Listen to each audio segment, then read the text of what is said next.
Hello guys, just got back to the yard. As you can see, it's getting a little bit dark now, nearly. It's not dark, it's like 5 o'clockish. And I just thought I'd do one on a typical day in January, because January is tough on the exchange. I mean, I haven't been running that long. I don't know if last January was quite as tough as this, but then I've now got the advantage that I've got my own customers, so some of the times I'm not even on it. So, but yeah, I'll give you a typical day today.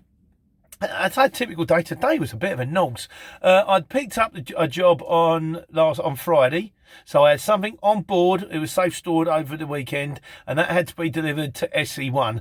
And when I took the job, I forgot I took it quick, and I kind of forgot to put the zone charge in. But it was 2 pickups, but like I say, I had it on board and it had to go to Blackfriars. So bear in mind that I'm coming from Dunstable Way. There ain't a lot of miles on that. There's only about 30 odd miles on the job. But what a pain. You know, because it's London and nothing moves in London. It's like 1 mile will take you 10 minutes. And of course, and Dave's going to laugh at this, my mate, the taxi driver. I come down, I took the wrong turning for the bridge. So that threw me east along in the embankment and added 15 minutes on my journey, despite the fact it was only another 1.5 miles. So I did a little U-turn by the little ship club and thought I'll get back and missed the turning going west for the bridge. I'm thinking, is it this one? Because London's like that. You know, when you turn around and go, well, these guys that do the knowledge, they don't need them anymore, they've got a sat-nav. You try following a sat-nav in London. Turn left now.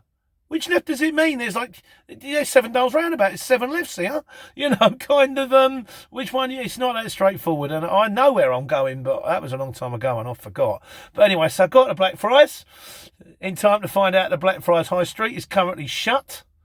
Brilliant, thanks for that. So then I had to park in a bay round the back, walk into the front of Blackfriars High Street, speak to the guy, work out, fortunately, I had a loading bay round the back, find a little side street to worm my way in, because you can't get in from the top or the bottom, but you can kind of get in from the side. Got that in. Got that off, and fortunately, I mean, I got there. I left the yard at 8:30. I got there. I was tipped by 11:30. I got 120 for that job, but after the zone charge, I got 95 quid. And then on the way back, I thought, well, I'll get out, because the problem with being in central London is you're never close to anything. It might only be 5 miles away, but that 5 miles is going to take you 50 minutes. And chances are it's 10 miles away. So I'll be in there in an hour and a half, and then I've got a closer van than that, mate. So I thought, I'm going to head back towards base, and then I'll try and work the local area. And at least if I can get a level with the North Cirque, or I can get towards the M1, M25, I've got a lot better chance of getting to a job quicker. So it might be 50 miles away, but I can be in there in 50 minutes. That's not such a big deal. Or 30 miles, I'm in half an hour, mate. And that's what happened. One pinged up from Watford to MK, Luton with a tail lift. So I've gone in to fetch that one. It's 4 pallets. Put the first one on. Strained. Put the second one on. Me and the guy actually had to lift either side of the tail lift while I'm pressing the button and go up. Put the second one on. Walked into the yard and went, that ain't 4 pallets, mate. No. That tail lift lifts half a ton, and it barely lifted the second pallet. I said, I'm loaded. That's me. It was a little job. It was worth 45 quid. You know. What do you want, guys? Maybe send a 7.5 for this one. But that was to Amazon, and that wasn't too bad. There wasn't a massive queue getting in. And then, fortunately, just after Amazon, one pinged up MK to Hemel. And that's Hermes, and I've done that job before. And that was 3 pallets, loaded straight on a fork truck, and off. I had to handball it off, which is a bit of a pain. So I'm now empty. Well, I say empty. I've got 3 pallets and some plastic on board, because I've probably got to find a home for them somewhere along the line.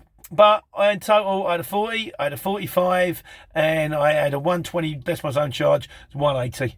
I left my house at 8:30 this morning, and I'm back at the yard at 5 o'clock.